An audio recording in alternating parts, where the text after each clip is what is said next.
Esta enseñanza puede cambiar su vida. Escúchela en un espíritu de oración. Goza y alaba con tu alma, porque estás en presencia de Yahvé. Es una alegría grande poder estar con ustedes y compartir este tema del poder sanador y liberador de la sangre de Jesús. Para ello quiero comenzar con una historia. Había una vez un mendigo que utilizaba una vasija e iba de lugar a lugar pidiendo limosna. La vasija ya estaba sucia por la cantidad de uso hasta que llegó a un lugar y el hombre que le fue a pedir la limosna se quedó mirando la vasija. Y en medio del barro le pidió que le prestara la vasija porque él quería observarla detenidamente. Y entonces quedó admirado porque la vasija que el hombre usaba para pedir limosna era una vasija en oro puro. Y él desconocía eso. Así, nosotros a través de esta enseñanza nos puede ocurrir lo mismo. Por eso, en esta enseñanza voy a compartir un testimonio de sanación y de liberación que quizás ha sido el que más me ha marcado en el campo de la liberación. Pero antes quiero, hermanos, que hagamos como un recorrido por la palabra de Dios para poder profundizar en esta enseñanza. Vamos entonces, hermanos, a mirar lo siguiente. En la Pascua, en el libro del Éxodo, en el capítulo 12, habla de la Pascua. Pero la Pascua era una fiesta mucho más anterior. Y en ese texto de Éxodo, capítulo 12, versículo del 1 al 20, están unidas dos fiestas. La fiesta de la Pascua y la fiesta de los ácimos. ¿Qué era la fiesta de la Pascua? Era una fiesta que celebraban los pastores en la fecha más cercana al equinoccio de primavera. Y allí le pedían al Dios de los pastores, según su mentalidad, que Él le diera fecundidad a todos sus trabajos, especialmente el trabajo con las ovejas.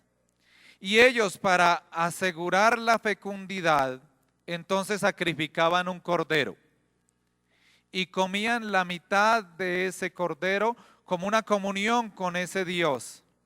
Y la sangre la untaban para alejar de sus campos, de sus cosechas, toda clase de males. Era como un signo de protección.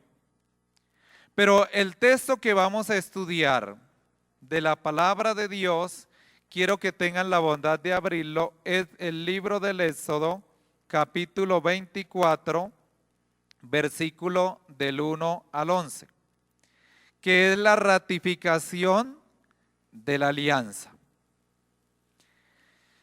Dice así el texto sagrado. Dijo Yahvé a Moisés: sube donde Yahvé tú, Aarón, Nadab y Abiú, con 70 de los ancianos de Israel. Os postraréis desde lejos. Solo Moisés se acercará a Yahvé, ellos no se acercarán. Tampoco el pueblo subirá con ellos. Hay un llamado de Dios en estos dos primeros versículos para establecer la alianza. La alianza no supone necesariamente, hermanos, la igualdad entre las dos partes, sino que el más fuerte garantizaba la protección del más débil. Y aquí hay algo que es bien interesante, hermanos. Muchas veces nosotros hemos entendido la alianza como un contrato, pero la palabra alianza se dice diateque, que quiere decir donación. Entonces, la alianza no es un contrato, sino una ¿qué? Donación. Dios se dona y garantiza que va a proteger al pueblo, que va a cuidar de él, que va a hacer de él algo hermoso. Lo va a llevar, podemos decirlo, a la felicidad. Pero ¿qué espera Dios de ese pueblo? Espera fidelidad para poderlo proteger. Toda alianza, hermanos, se sellaba siempre con la sangre.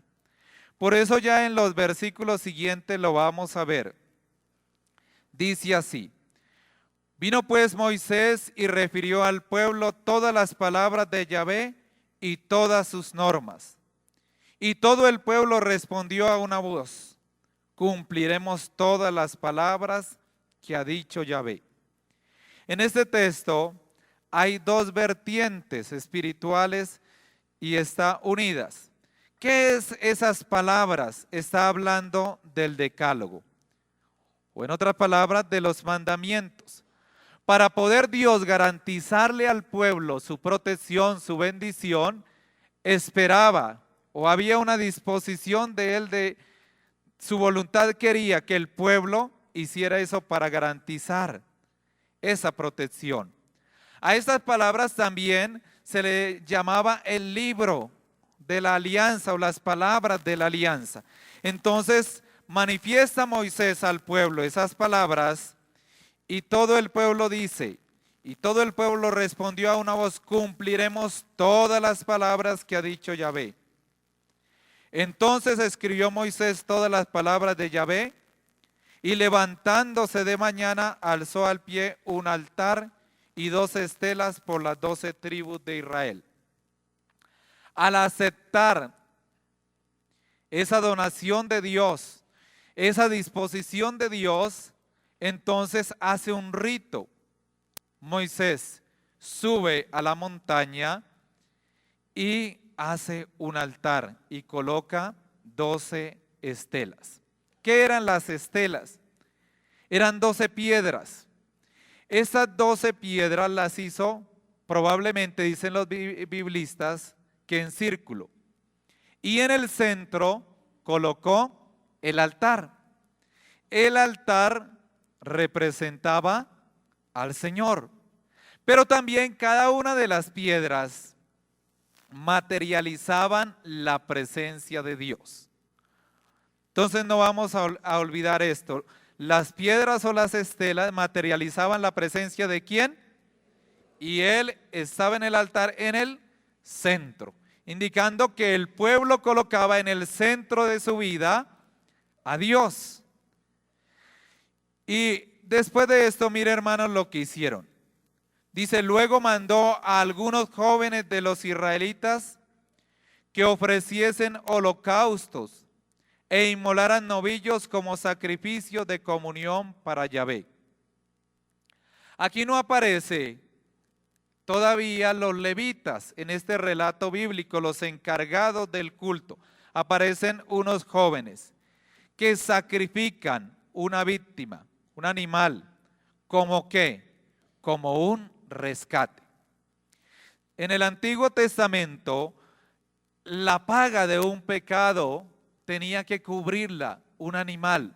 Es decir, que al morir el animal, él pagaba el pecado que el hombre había cometido. Entonces, por eso ellos hicieron eso, consagraron, ofrecieron esta víctima para rescatar a las personas del pecado. La sangre en la Biblia tiene un valor sagrado. ¿Y por qué tiene un valor sagrado, hermanos queridos? Porque cuando un animal se desangraba, moría. Entonces para ellos la sangre era la vida. Perder la sangre era perder la vida. De manera que ellos usaban la sangre en la mayoría de ritos. Eso aparece en Levítico capítulo 17, versículo 14. Cómo la sangre era valiosa. Y la sangre la utilizaban en muchas cosas, hermanos. Con la sangre consagraban los objetos. Con la sangre también se consagraban los levitas, los que iban a servir el culto. también el altar era consagrado con la sangre.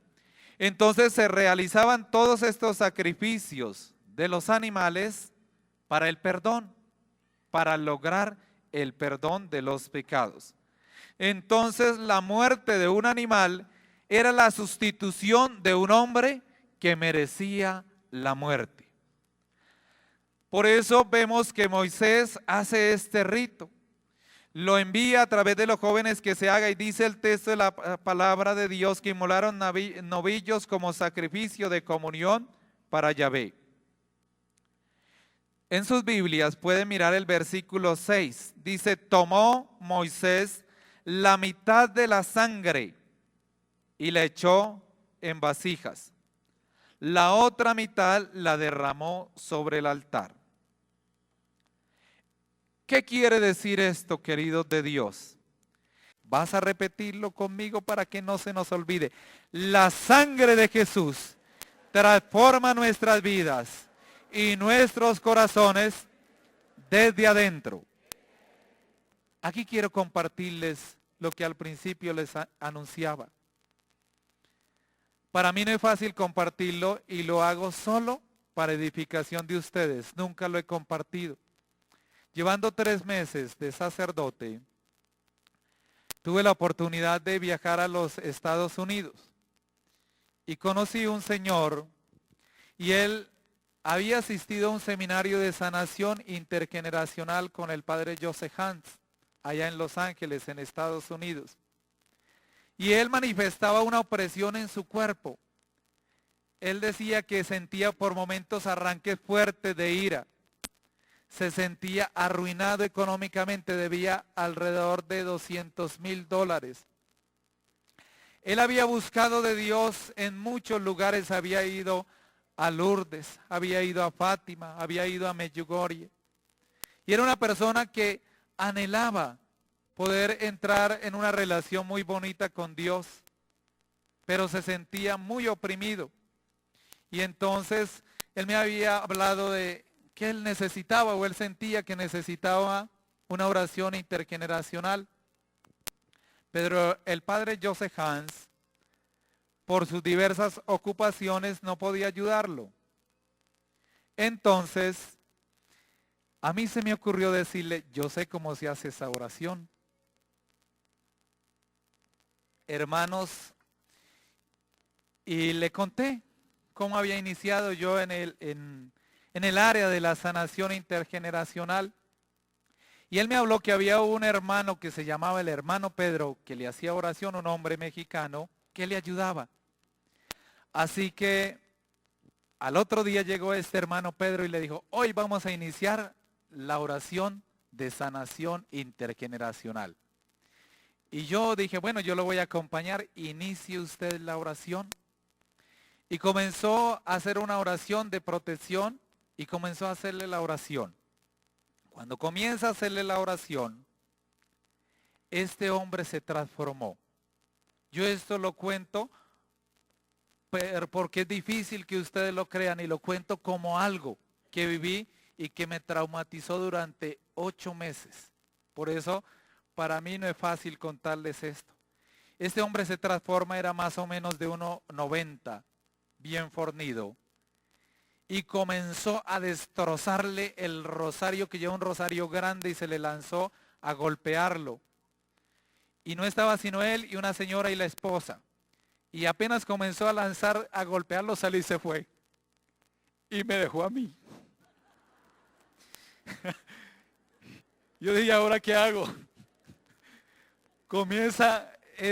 Entonces yo no sabía qué hacer. De manera que traté de calmarlo. Lo senté en un lugar y comencé a hacer las oraciones que yo me acordaba de protección, de liberación. Y fue peor la transformación.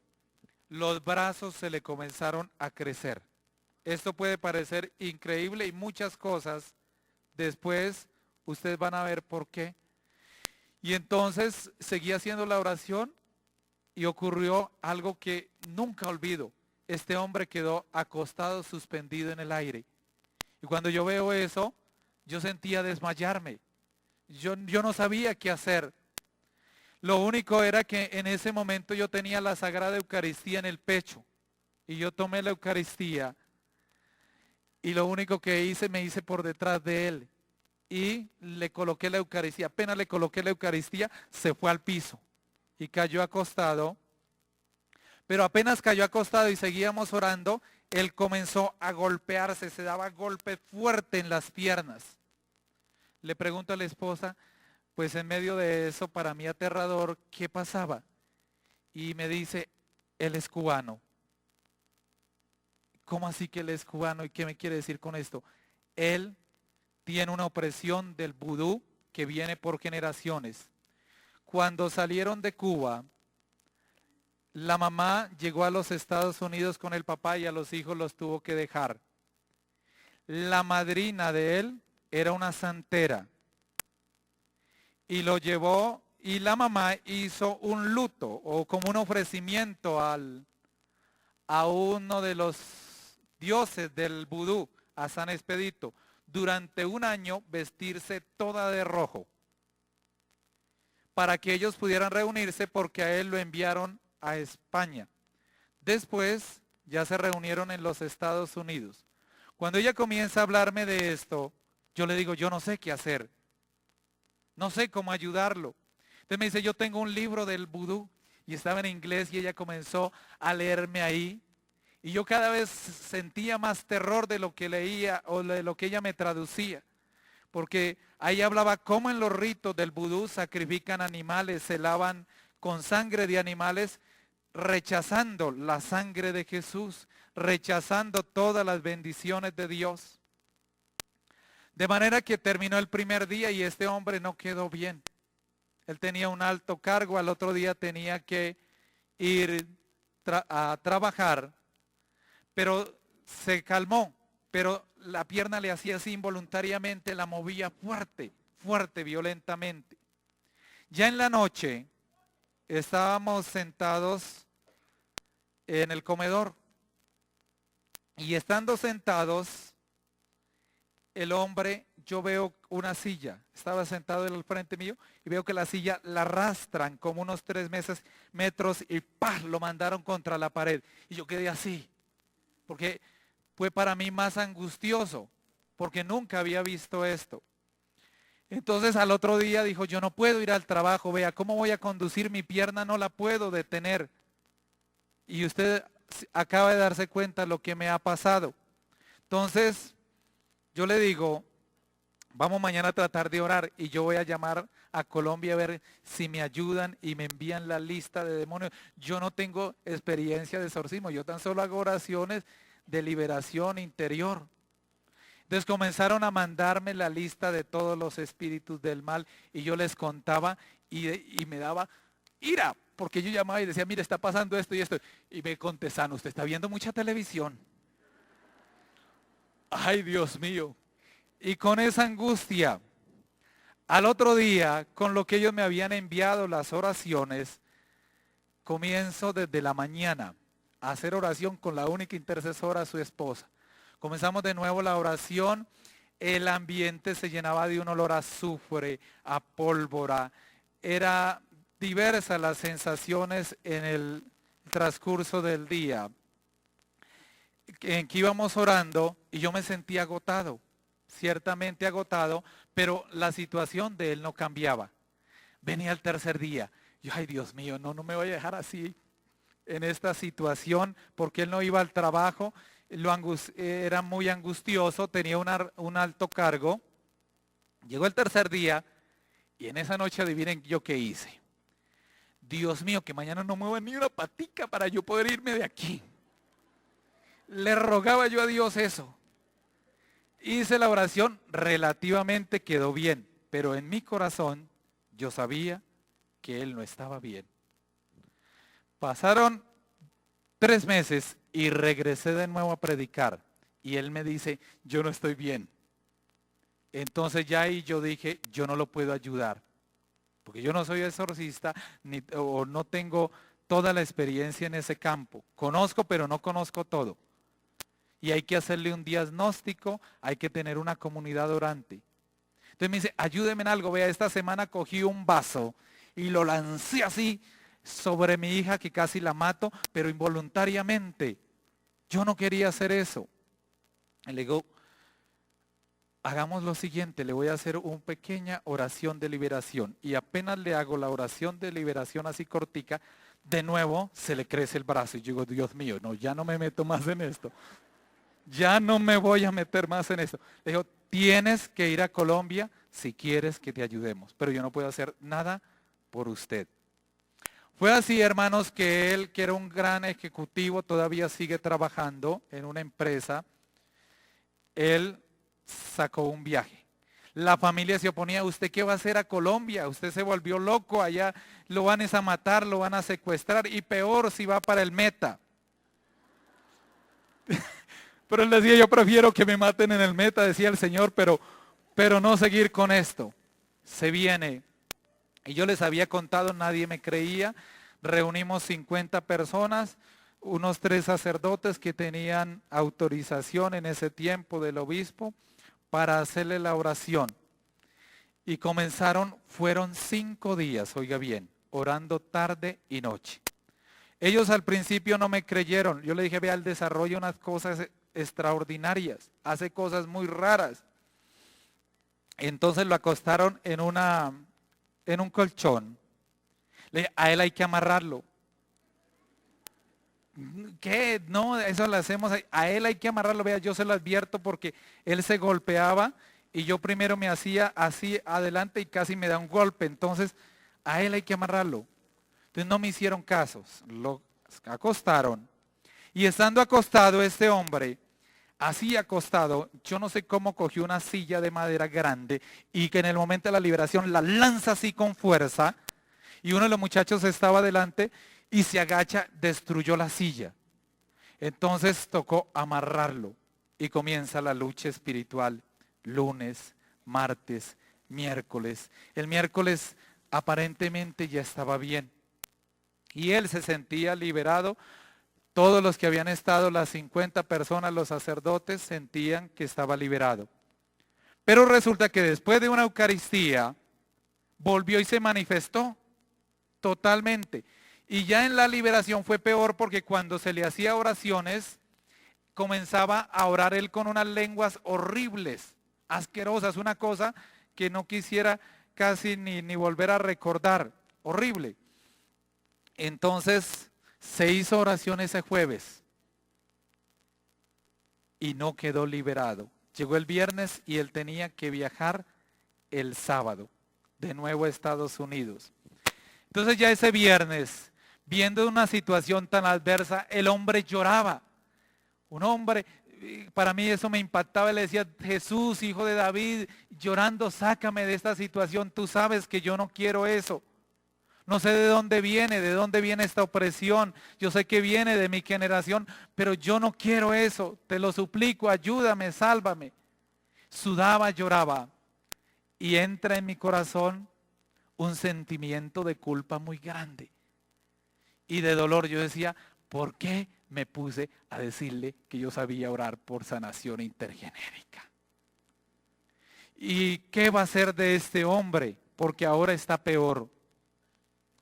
Y recordé algo que me había dicho una mujer, que Dios en palabra de conocimiento daba los nombres de los demonios. Y comienzo yo a pedirle a Dios que me iluminara, a suplicarle con una fe intensa. Y en un momento dado viene a mi mente 2 nombres rarísimos, rarísimos. Yo le dije, aten estos 2 espíritus, o algo así, aten esto. Porque yo no sabía ni si era o no real. Apenas se ataron esas fuerzas, el hombre comenzó a crujir y a moverse todo el cuerpo. Estábamos tan cansados que de pronto uno de los que estaba ahí dijo, nosotros no hemos hecho lo más importante. Celebremos Eucaristías por él. Así fue que se celebró 3 Eucaristías. Se le sentó ahí amarradito, se celebró la primera Eucaristía, la segunda Eucaristía. Y en la segunda Eucaristía hubo algo que nunca olvidaré. y que es el centro de lo que yo quiero narrarles hoy, hermanos queridos, porque jamás creo que olvidaré y creo que es la gracia más grande de esto que les estoy narrando. Dice uno de los que estaba ahí, un diácono, la sangre, usen la sangre del Cordero. Acuérdense que en Apocalipsis capítulo 12, versículo 11, dice, ellos lo vencieron gracias a la sangre del Cordero y a la palabra de testimonio que dieron, porque despreciaron su vida ante la muerte. Usemos la sangre. Se hizo la consagración y entonces se cogió el cáliz. Y se hizo un círculo alrededor de él y diciendo, yo ahogo con la sangre de Jesús toda presencia del mal en este hombre. Y derribo los poderes infernales y cualquier atadura generacional. Y cuando iba haciéndole el círculo con la sangre de Cristo, este hombre hacía hasta que se desgonzó y quedó como dormido. Y en ese momento se dio esa bendita liberación para la gloria de Jesucristo. La sangre de Jesús, hermanos, sigue teniendo el mismo poder hoy. No lo olvides. ¿Cuántos pierden la sangre de Jesús en la Eucaristía y sigue viva, real, ofreciéndose con el mismo poder, con la misma gracia, hermanos queridos? De allí saqué esa enseñanza que la palabra de Dios tiene y que sigue viva y real. Hermanos, por eso, una de las cosas hermosas que dice la palabra de Dios es que la sangre de Cristo es lo más valioso de todos los tesoros. Eso lo dice Efesios 1:7. Dice, por este Hijo, por su sangre, hemos recibido la redención, el perdón de los pecados, el tesoro de su gracia. Sabiduría y prudencia ha sido un derroche con nosotros, dándonos a conocer el misterio de su voluntad. Hermanos queridos, la sangre de Cristo nos ha hecho libres y nos ha hecho valiosos. Nosotros no fuimos comprados con cualquier cosa, fuimos comprados con la sangre del Cordero de Dios. Por eso, hermanos queridos, el Papa Juan Pablo II decía que la sangre de Cristo era el mayor tesoro. Y él en una de sus meditaciones, haciendo alusión a este texto, tomaba la homilía a los Efesios, la primera homilía de San Juan Crisóstomo, obispo de Constantinopla. San Juan Crisóstomo dice de este texto y de la sangre de Jesús. Dice, por la sangre de Jesús te has convertido en inmortal, te has hecho libre, hijo, justo, coheredero, reinas con él y eres glorificado. Se te ha dado todo. ¿Se te ha dado qué? Todo. Y como está escrito, ¿cómo no nos dará con él todas las cosas? Romanos 8:32. Hermanos, de la sangre de Cristo ha nacido la iglesia. Han nacido los sacramentos. Hemos nacido a la vida nueva. Por eso, hermanos queridos, Jesús hoy nos sigue diciendo, toman y beban. Tomen y beban. Hoy a cada uno de nosotros nos toca apropiarnos del poder de la sangre de Jesucristo para ser libres, para ser sanos, para vivir en la victoria de los hijos de Dios. Hoy esa respuesta Dios espera de ti, que te apropies del poder de su sangre bendita, de su sangre vigorosa, de su sangre santa. Mire, el poder de la sangre de Jesucristo derramada puede ser usada por ti. Voy a finalizar con esto, hermanos. Una vez vino un sacerdote y me dice, yo he ido a que me oren, yo siento unos trastornos muy grandes. Una opresión en la cabeza, un dolor que médicamente no he tenido ninguna solución. Y vengo a que usted me ore. Y yo le digo, ¿usted es sacerdote? Y todos los días comulga. Pida usted mismo a Dios que la sangre de Jesús lo libere, lo sane, lo fortalezca. La sangre de Jesús te da todo el poder para vencer el pecado.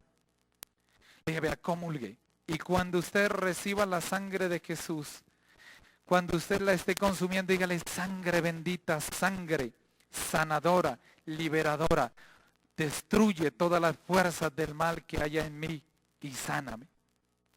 Y él comenzó a hacerlo. Se curó. Pero vean, hermanos, hasta dónde llega el mal. El mal es real. Así muchos teólogos digan que no existe. El mismo sacristán le estaba haciendo maldades. Y él fue liberado. Y hoy es un sacerdote que está ayudando al pueblo de Dios a usar el poder de la sangre de Jesucristo.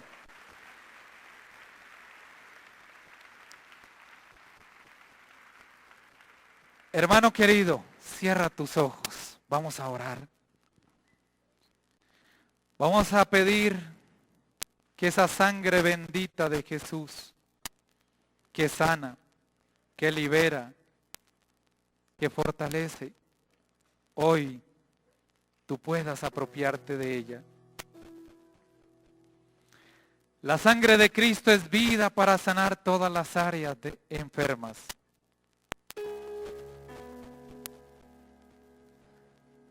La sangre de Cristo purifica las almas. La sangre de Cristo lava esos pensamientos que nos atormentan. La sangre de Cristo reconcilió el cielo y la tierra. Colosenses 1:20. Y reconcilió por él y para él todas las cosas, pacificando mediante la sangre de su cruz lo que hay en el cielo y en la tierra. La sangre de Cristo destruye el pecado. Cierra tus ojos.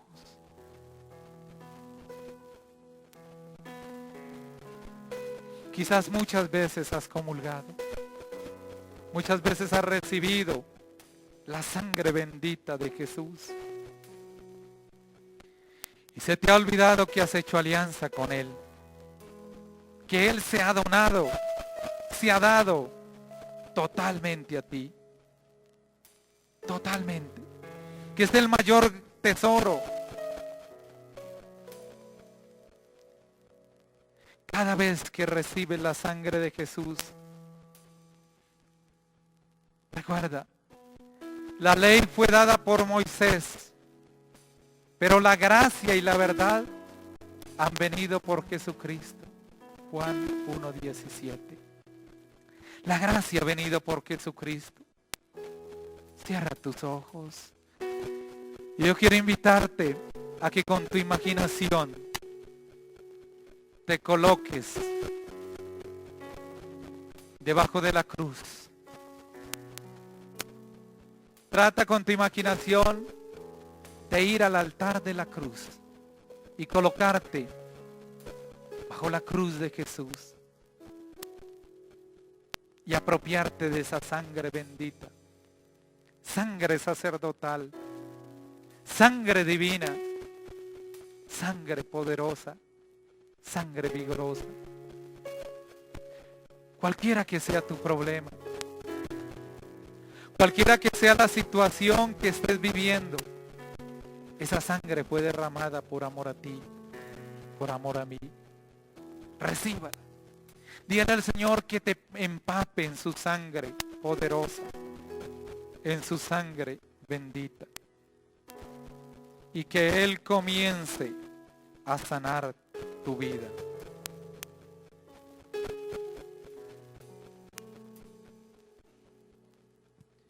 Jesús, Hijo de David, yo me coloco bajo tu cruz y en esta mañana te suplico que tu sangre poderosa, divina, sacerdotal, me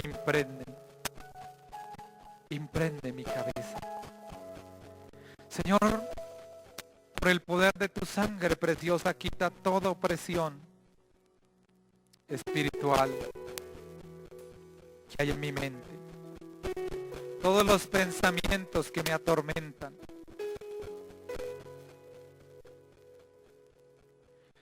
Destruye con tu poder, con tu sangre poderosa, todo dolor, odio, resentimiento, recuerdo doloroso que ejerza control mental, manipulación,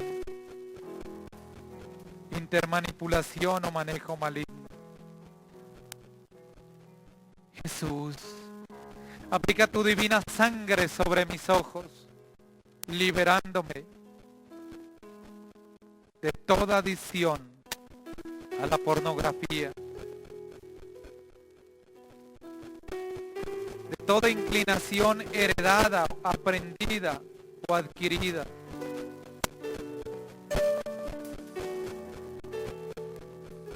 Destruye todas las cadenas, grilletes de ira, violencia, enojo, soberbia, palabras ofensivas, desprecios, humillaciones, desobediencias que yo haya adquirido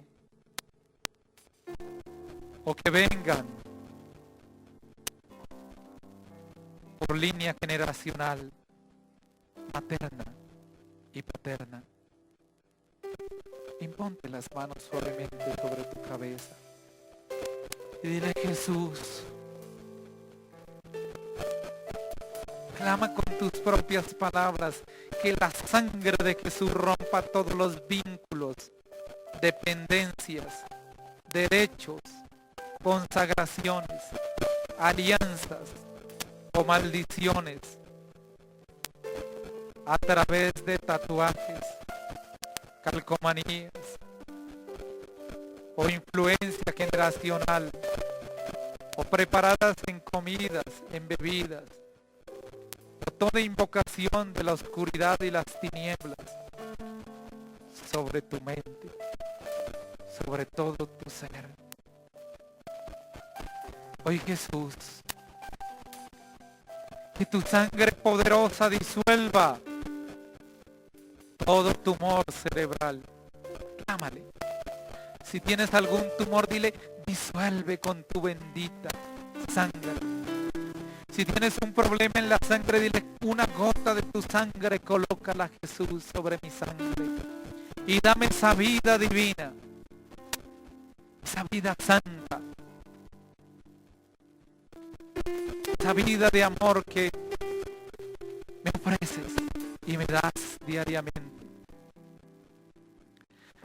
Jesús, que tu sangre poderosa fluya por todo mi cuerpo, por cada célula. Que tu sangre poderosa regenere los órganos enfermos. Estabilice los que están trabajando en desorden o mal. Sangre poderosa, sangre divina, yo me sumerjo, Señor, mi ser físico, psicológico, espiritual. Y cierro hoy toda puerta y ventana con el poder de tu sangre preciosa. Y sumerjo mi corazón en tus santas llagas. Me sumerjo en tu corazón divino. Me consagro. Me lavo, limpio, libero y desinfecto de toda acción de la oscuridad y las tinieblas, producto de mis propios pecados y errores. Jesús, en tu sangre poderosa, barro todo lo que me ata a mi pasado y quebranto todas las ataduras de dolor, cadenas mentales, opresión espiritual que me impide amar a Dios, que me quita la libertad. Destruye con el poder de tu sangre vigorosa todas las fuerzas que me impiden acercarme a los que amo, los vacíos de amor, los temores, las inseguridades. Barra y limpia todo mi ser físico y psicológico de todos los recuerdos vergonzosos, de todos los abusos, acosos sexuales, opresiones y dolor. Barro, Señor, de mi vida todo lo que me hace desagradable y destruye, Señor, toda cadena espiritual generacional por línea materna y paterna de descontento, de culpa, vergüenza, timidez, adicción, desorden. Hoy, Jesús, quita de mi mente, de mi inconsciente, todas las tendencias heredadas a los vicios, al alcohol, las drogas. Nombre tu propia adicción y dígale: fluye sangre divina, sangre sacerdotal, lávame, límpiame, libérame de toda cadena espiritual heredada en ocultismo, con pactos, alianzas, promesas, consagraciones, juramentos, hechos a nombre mío, a nombre de mi familia, a nombre de mi generación. Quebranta, Jesús, todas las maldiciones, conocidas y desconocidas, que vengan desde la 10ª generación, por línea directa o indirecta, y que me estén afectando. Destruye, Señor, todas las heridas bloqueadas en mi memoria, o toda fuerza o experiencia dolorosa que yo haya recibido por línea generacional desde el vientre materno. Quebranta hoy, Dios, con el poder de tu sangre preciosa, los odios, los rechazos, los resentimientos y toda raíz espiritual que yo desconozca. Jesús, envía tu auxilio divino sobre mi vida en esta mañana y hazme limpio, sano. Jesús, que fluya también la sangre sobre todas las áreas enfermas que yo desconozca, para que el médico pueda tratarlas a tiempo, o si a ti te parece bien, si es tu voluntad, yo sea curado. Señor, que el agua que brotó de tu costado abierto me limpie, purifique, libere y destruya todas las raíces del pecado que me atan. Y renuncio hoy a las malas inclinaciones. Me sumerjo, ratifico mi bautismo, ratifico y reavivo las gracias de mi bautismo. Renuncio al enemigo, a sus pompas y a sus obras, y me entrego a Jesucristo, ahora y para siempre. Solo que hermano en tu corazón, te entrego mi corazón. Toma mi corazón. Entra, Jesús. Te doy autoridad. Entra en mi corazón. Y con tu sangre preciosa, quede cerrado, sellado, toda puerta, consciente o inconsciente, voluntaria o involuntaria, de mi ser físico, psicológico y espiritual, que haya colocado en manos del enemigo. Las cierro hoy y corto todos los lazos espirituales las tinieblas. Amén. Amén. Dios lo bendiga.